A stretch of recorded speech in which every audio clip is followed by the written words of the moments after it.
that you love, it's sweet music. Just a sweet reggae music. But my biggest crowd actually has been, when I think about it, Rotterdam. That was 2018. That's in Spain. It's actually the biggest reggae festival, and it was like almost 50,000 people. 50,000 people. Super nervous. And I know you as a very shy person. Yeah, so now 50,000 people. Exactly. Wow. Yeah, you know me too well. But yes, I was super nervous. I can't lie. But it was a very nice, and I got great feedback. It was great. And then, of course, I've seen you've done so many festivals. Even I saw, is it 2018? That was another big one you had. Yes, I guess it's that one. From all these festivals and concerts, which, apart from the one in Egypt, which one would you say is the most impactful? The one that you like really say, oh, that was something I really enjoyed. I would say the Rotterdam, definitely.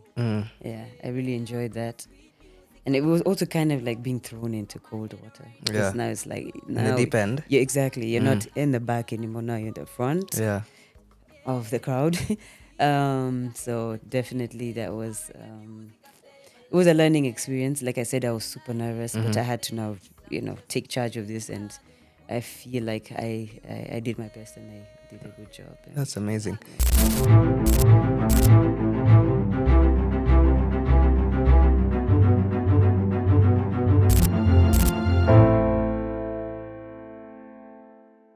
Hi everybody, welcome to Tide Talks with me, Tyrone Kimenyi. Tide Talks aspires to inspire the current and future generations by telling stories of people who have succeeded in their careers. Today I'm very honored to have someone I've known for almost my whole life. She's based in Germany, but she's here on a media tour. She's a musician. She focuses mainly on reggae, but she's not confined to that. Ladies and gentlemen, Treesha, aka Patricia Wambui Mohora. Hey, Ty. How are you? Introduction. Thank you so much for coming. Thank you. We go way, way back. I don't think many people know this. Yes. Before you even left Kenya for Germany, we're basically family. Exactly. So it feels like right at home. Exactly. Yeah. Yeah. Have you been? I've been good. And now that you say right at home, it feels like I never left, Yeah. We picked up where we left off. Exactly. Yeah. So 15 years ago, you went to Germany. But before that, let's go back to where it all began here in Kenya. Maybe you can talk a bit about growing up in Kenya before you went to Germany. Maybe some of the things you remembered and what got you into music. So in what sense? Remember, like family? Yeah, family, where you grew up. Okay, grew up a mixture of places. Udiru, Kabete, of course. And then there's a mountain view, and then there was the Westlands. You remember the Raptor Road? Raptor Road, yeah. Yeah, and then there was, time with you guys too. Yeah, I remember you guys coming to stay with us for some, all the time. Yeah, holidays. Exactly. Yeah, it was just, the spending. It was super, super fun. Very fun. So, yeah, that's the childhood side, the growing up.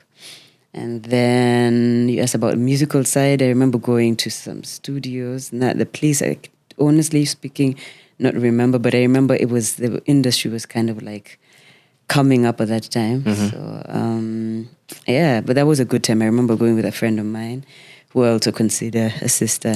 She went to school with my sister, Diana. She's called Yvonne Gideon. I'm not sure if you remember. Yeah. And it was some fun times. Fun times. Yeah, and prepared me for the journey that I knew I definitely want to take, which is music. Would you say your passion for music ignited in high school, or where did you realize that you wanted to be a musician? I would say under the shower, singing. Everybody has their own karaoke in the shower. Exactly, under the shower, and you're like, oh, okay, I don't sound bad. So under the shower, of course, as everyone. But it was when I went to Germany and then started doing, karaoke and singing at weddings.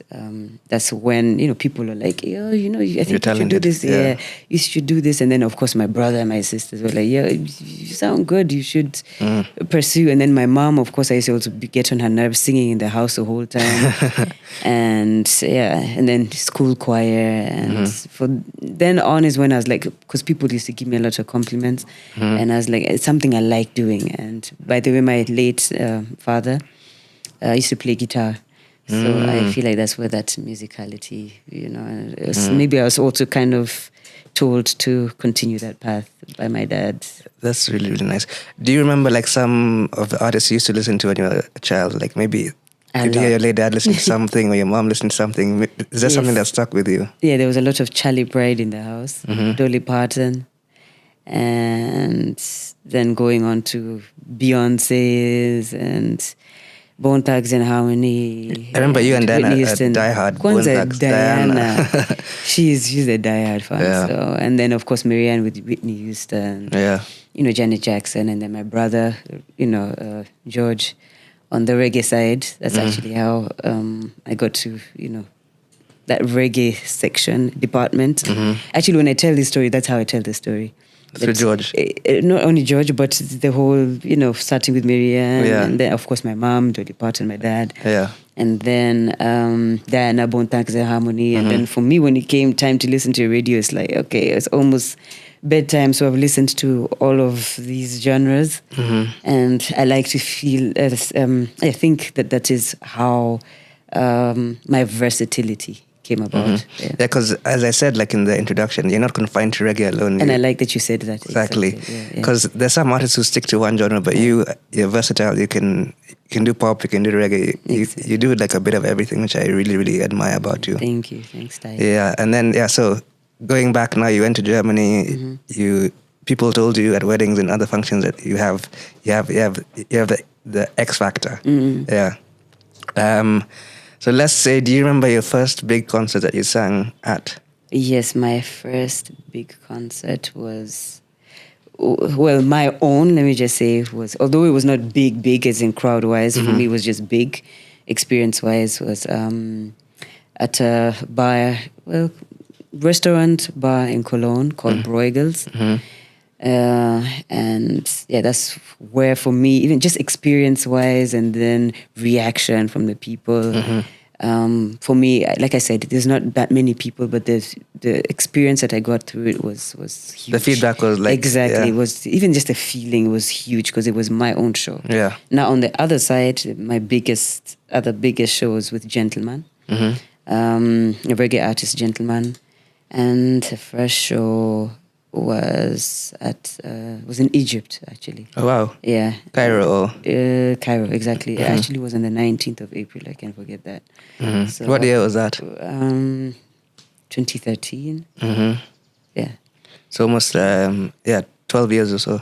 Exactly. Yeah. So that was a very great experience that way. Yeah. Do you remember how many people attended that concert in Egypt? I want to say... Estimate. I'm not good at estimating, and I don't want to say numbers are less and they make Gentlemen look bad, you know. So, but it was a lot of people. It was a big crowd. It was a big crowd, yeah. But my biggest crowd actually has been, when I think about it, Rotterdam. That was 2018. That's in Spain. It's actually the biggest reggae festival, and it was like almost 50,000 people. 50,000 people. Super nervous. And I know you as a very shy person, so now 50,000 people. Exactly. Wow. Yeah, you know me too well, but yes, I was super nervous. I can't lie, but it was a very nice, and I got great feedback. It was great. And then, of course, I've seen you've done so many festivals. Even I saw. Was it 2018? That was another big one you had. Yes, I guess it's that one. From all these festivals and concerts, which apart from the one in Egypt, which one would you say is the most impactful? The one that you like really say, "Oh, that was something I really enjoyed." I would say the Rotterdam, definitely. Yeah, I really enjoyed that. And it was also kind of like being thrown into cold water. Because now it's like... in the deep end. Yeah, exactly. You're not in the back anymore. Now you're in the front of the crowd. So definitely that was... it was a learning experience. Like I said, I was super nervous, but I had to now, take charge of this. And I feel like I did my best and I did a good job. That's amazing. Yeah. And how did your mom feel when she said, "Oh my God, that's my daughter"? Like, she must have been like... she couldn't believe it's you. Yeah, she couldn't believe, because you know how your parents, of course, they want you to be a doctor. And I was about to say, yeah, because if you say to your parents, oh, especially African parents, oh, Yeah. you want to be a musician, they'll be like, Yeah, how like- will you make money? Exactly. She's like, I take it. No, not that. But yeah. But now she's seeing the fruits of your labor. Exactly. Yeah. When she saw me also working with gentlemen, and then, first from those footsteps, because of course now when I was doing karaoke, she also saw that, she experienced that, and she was just thinking, just a hobby, fun time thing. So do you go back to now the conventional career path? Yeah, exactly. But yeah, now she's super proud. Yeah, I'm sure she is. And we all are. Let me ask you this. If you weren't a musician, what would you have pursued as a career? I would have been a doctor. Really? You like medicine? I like medicine. I like helping people. I like seeing people good and happy and healed and healthy, and Yeah. And I just like that whole medical field. But it's a long career process. All those years of studying, but exactly, yeah. it comes to fruition at the end of the day, I think. True. Yeah, doctors are really special people. Very special people, exactly. Yes, yeah. So Yeah. I think that's what I would have done for sure. Yeah. So then you left 15 years ago. You've come back now. You're on a whole media tour. You've gone to a couple of concerts since you've been here. I know you got here in March. You've been here for Yes, like almost a month. Yes, almost. Yeah. No, a month. Definitely a month and some. Yeah, because I remember you change. came just before my birthday. That's true. Yeah. Yes. Do you see yourself coming to do more concerts in Kenya, or you're still going to focus in Europe? Or more would be good, actually. Let's just say starting. Yeah. Because I would definitely want to come back and get a couple of shows together in Kenya. I've never performed in Kenya, and so this for me is a must. So that's It's like, when people talk about bucket when list. you go for trips, what do you call it? Not your to-do list, your bucket list, yeah. That is definitely, I have to perform in Kenya. And not one show, 2-3 shows, So, yeah. Yeah, and December is not so far. I know you're planning on coming back in December. yeah. You have some things lined up. I'm sure Kenyans also can't wait to see their own perform in their own soil, Yeah, yes. Because they see you perform in Europe, but I'm sure they also want to have a taste and a feel of you actually performing here in Kenya. Exactly. Yeah. Like, we've listened to your music, but now we want to see you live, Yeah, so I'm looking forward to that. I'm planning, like I said, to come around November, December. Hope to do, as we talked about before, a Blankets and Wine. Yeah. And then get one of my shows together. Also invite a couple of guest artists From Germany or no, from Kenya. From Kenya. Yeah. Because also I know, as we were speaking yesterday when you came over, you were saying you met quite a few interesting Kenyan artists who you would like to see yourself work with. Exactly. From all the Kenyan artists you see right now, who would you say has left like a mark on you, like this person I'd like to work with? Definitely Bien. Ben Soul. There's many. Yanni, Mordecai. Let's see about Femi One. Yeah. Yeah, I'd say. And then Calligraph. Of course, yeah. Yeah. OG, We talked exactly. We talked about that. And who else? Yeah, that's all I can think about the moment. But Kenya is just full of talented and a lot of it is artists. underrated. Like, I think there's so much potential which is just hidden. Yeah. Yeah. And there's so much more, like, which can be exported. Kenya needs to export more of their own. That's what I think. Exactly. But I feel like, this is just my perspective, I may be wrong, but I feel like we do not embrace Our own. We don't, yes, we are supporting, but I feel like we don't fully embrace our own. That's true. Like when I see the difference between, like, for example, Nigeria, those guys don't care if you like the music. And they support theirs like full force. Full force, throttle, full swing. You're either in or you're in. That's true. So, and that's something I really like about, that perspective or that angle of, embracing their own. Is it called patriotic? I think they're patriotic. Exactly, yeah. And Kenyans have, like I said, I may be wrong. You can correct me. Disclaimer. Exactly. But I feel like we like to consume a lot outside.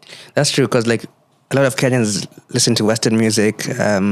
And I think we should start, actually, as I was saying, and as you were saying, playing more of our own, especially like on Kenyan radio, most of the music which is played is Western music. Yeah. Yeah. Yeah. And I think that needs to change actually. Exactly, Yeah. exactly. I feel like it needs to change because even they themselves, go to Nigeria, you'll be opening for them. It's not unless you're like a superstar, but they're very proud, and there's nothing wrong with that. It's true, and it's good to be proud of your own. Yeah, your own, because that's what you have, And I feel like once you love yourself, you also show people how to love you. That's true. They know, okay, this is how they want this and this to be done, and they're not budging, and that is that, and no arguments, and and I feel like we need to stand on that business, That's true. Yeah.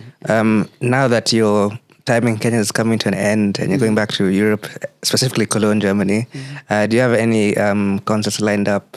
What's in the works for you when you go back to Europe? Yes, I do actually have a show in a place called Bersenbruck in Germany on the 2nd of May. That's just around the corner. Exactly, yeah. So I was trying to squeeze in as much time as I can here. Yeah. And then on the 17th in Berlin, and then on the 31st in Cologne, and then on the 1st in Würzburg. So there's a lot of shows. Someone is busy, huh? Yeah, exactly. And this is why I could have stayed longer. Yeah, but work calls. Work calls, exactly. Yeah. So, but this is also part of work, It's true. You're on a media tour, that exactly, is also working. Yeah. So, and, vacation as well. So just trying to balance and, use up all the time as much and as useful as possible. Yeah, that's true. Yeah. So this one that's happening the first week of May, is it like a what's it called? A festival, or it's just yes, like a concert? It's actually, they have a festival in August, which I'll be attending as well. I'm also on the lineup, exactly. So it's called Reggae Jam. So this one is Awakening, so it's in springtime.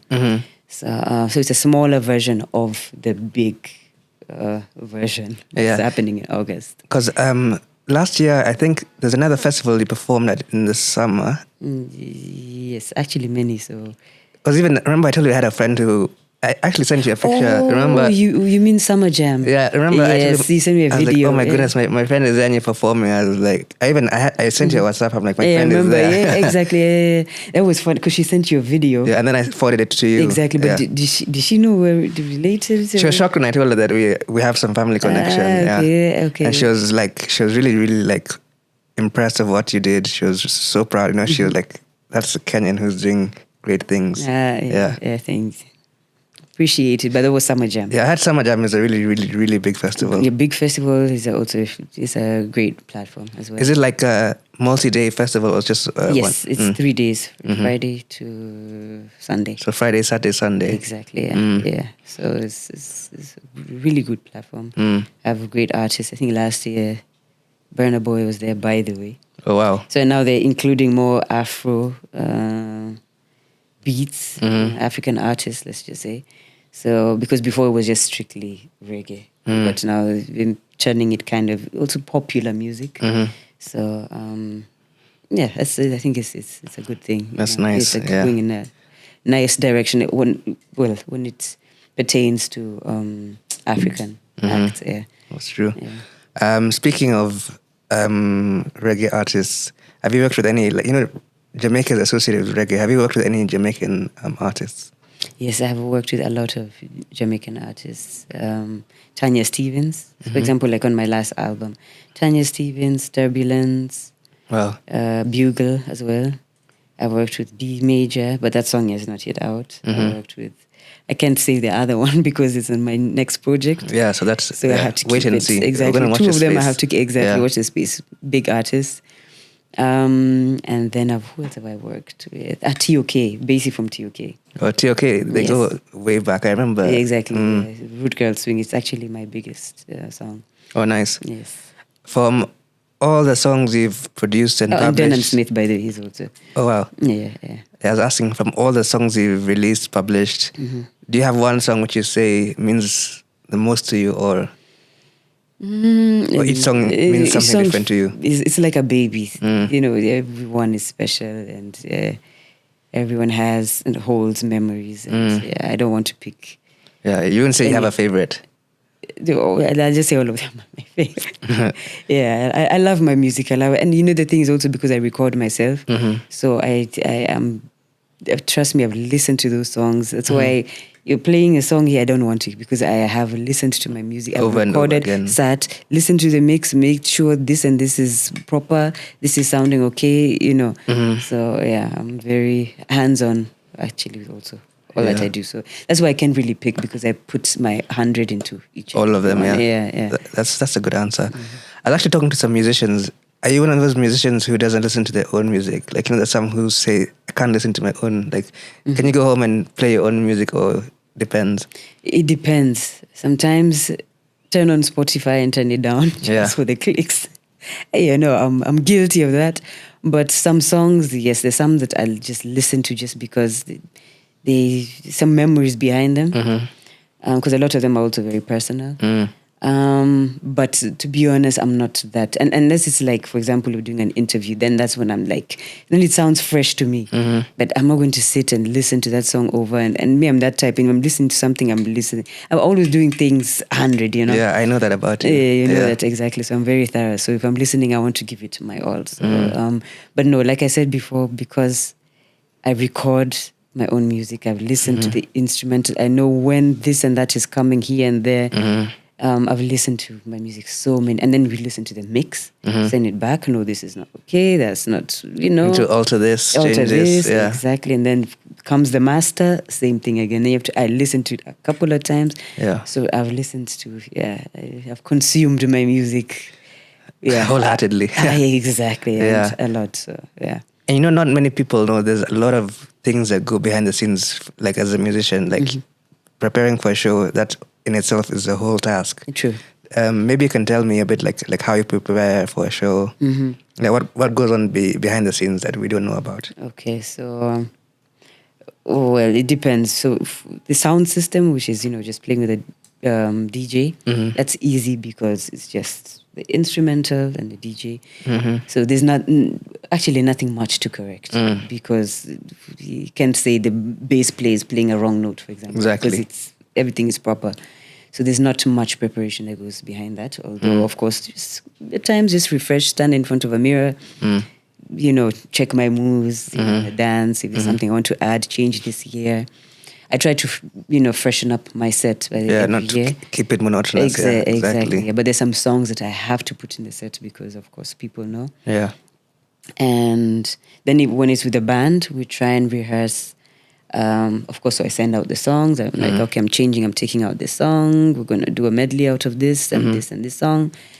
And yeah, what else do we do? Then, of course, the rehearsal itself.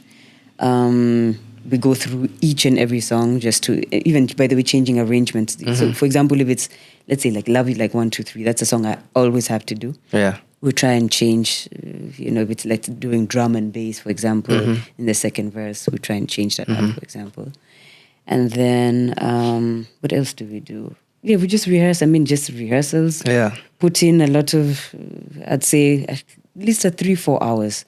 That's max. Because, like as a concert goer myself, you just see the show. But, of course, you have to do a sound check. You have to make sure you know how big the stage is, because of your movements and everything. Yeah, exactly. There's a lot, as we were saying, that goes on. Behind this, the people don't know. People think you just show up and you just do your thing. No, exactly. It's not There's that. There's a sound. Yeah. You have your sound. Now we have work with in-ears. Or at least we're trying to make sure that at every venue there's an in-ear system so that, because hearing yourself is so important. And that's true. another thing that people out there don't know.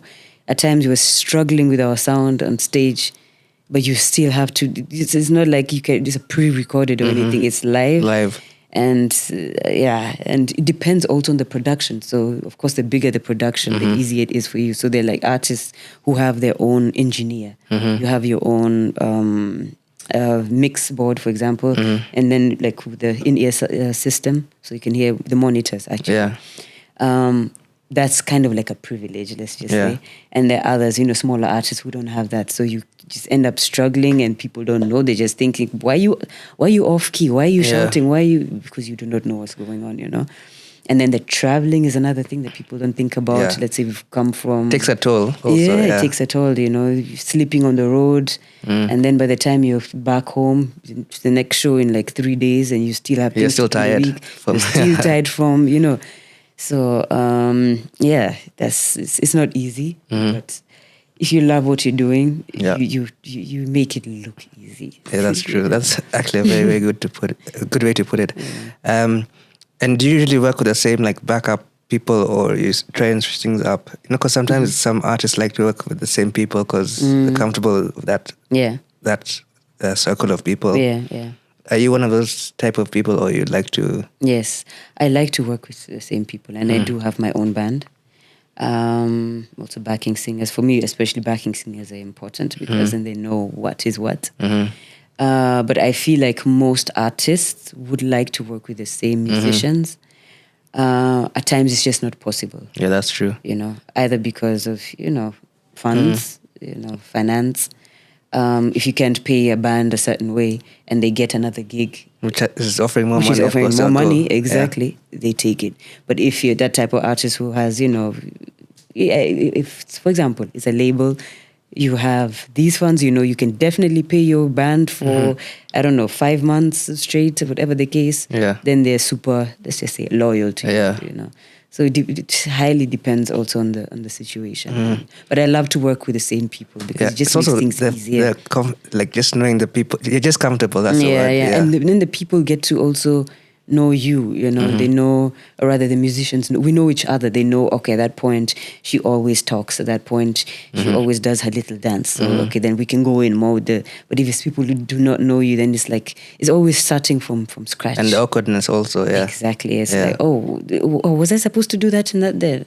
No, they know exactly, and I'm lucky at least also to have, for example, Gentleman's Band that I've worked with before.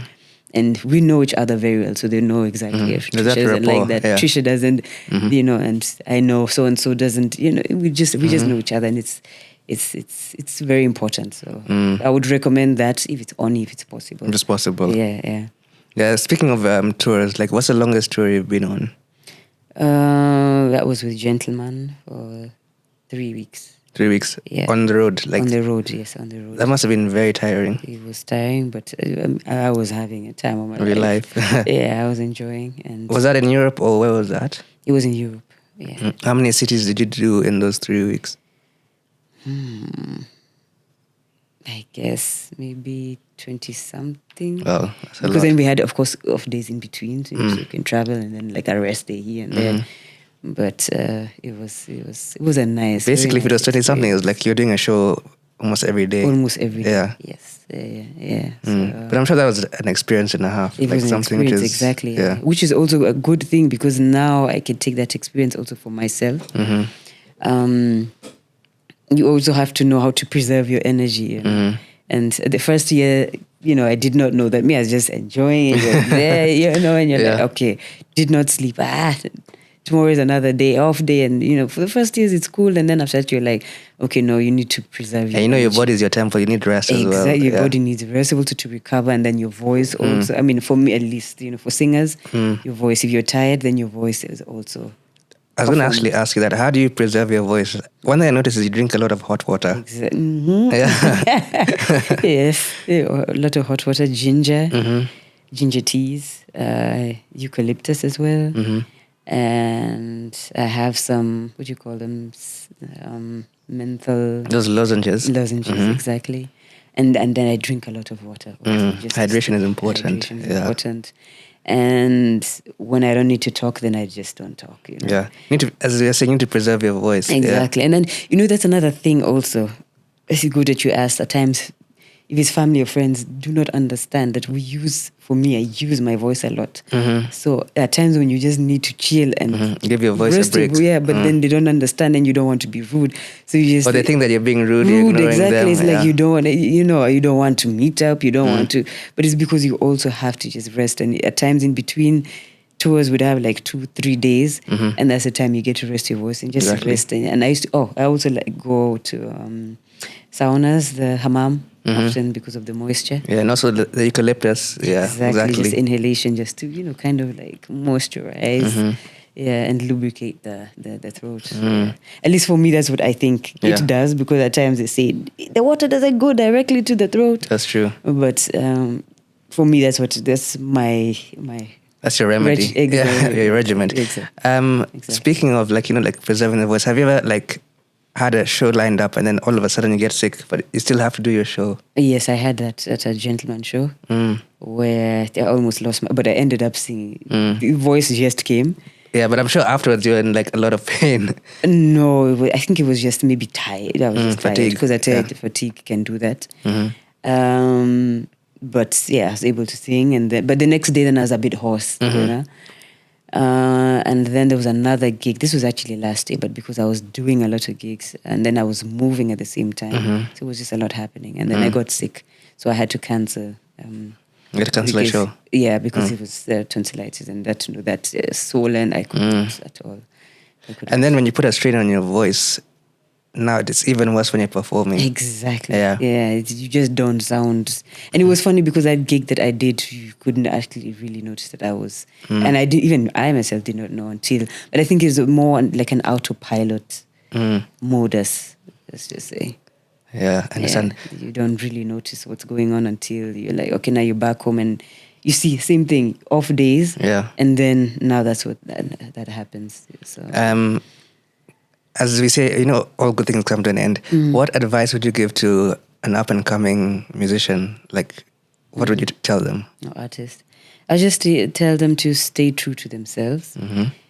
Be humble. Very important. Because sometimes fame gets to people's heads. Exactly. Yeah. We're here, but the place that will always be is, gravity will always be down.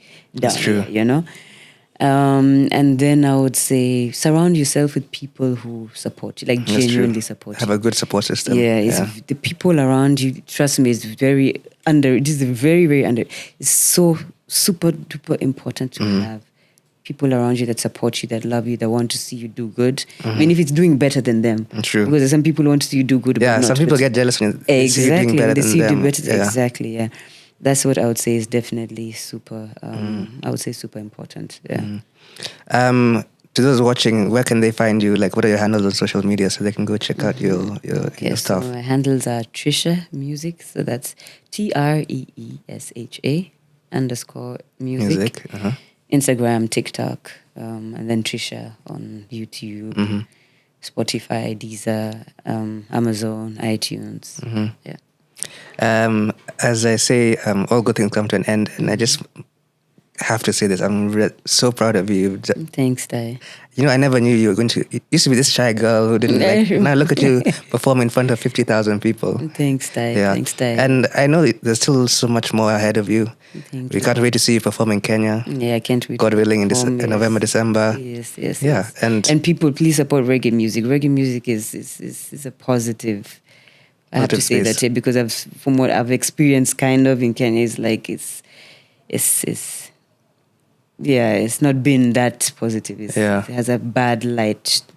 Yeah, because when some people, when they think of reggae, they think, it's for people who smoke weed. There's a lot of misconceptions. Exactly, that people just, lazy, hang out, do nothing. Yeah, there's a lot of stereotypes about reggae. And I feel like it's a pity, but that's not what it is. I heard about someone saying that, people that listen to, or do music smell of sweat and, dress... no, that's not true. It's not true. It's not the case. It's a very positive music, and I know it has brought people through a lot. So please continue supporting reggae. There's a lot of great Kenyan reggae acts. Please support them, and thank you please so stream. much. Yeah, check out my music. Yeah, thank you so much. I'm really humbled. I'm honored. I can't wait to see what the future has in store for you, and we're there to support you. Thank you so much, I appreciate it. Ladies and gentlemen, as we said, all good things come to an end. Thank you so much for watching Thai Talks. Treesha, thank you once again. For those looking for my handles, it's at Tyrone Kimeni on all social media platforms. That's Facebook, Instagram, Snapchat, Tyrone Kimeni on YouTube, all media outlets. Please also like, share, subscribe. Yeah. And thank you so much for your time, and God bless you all.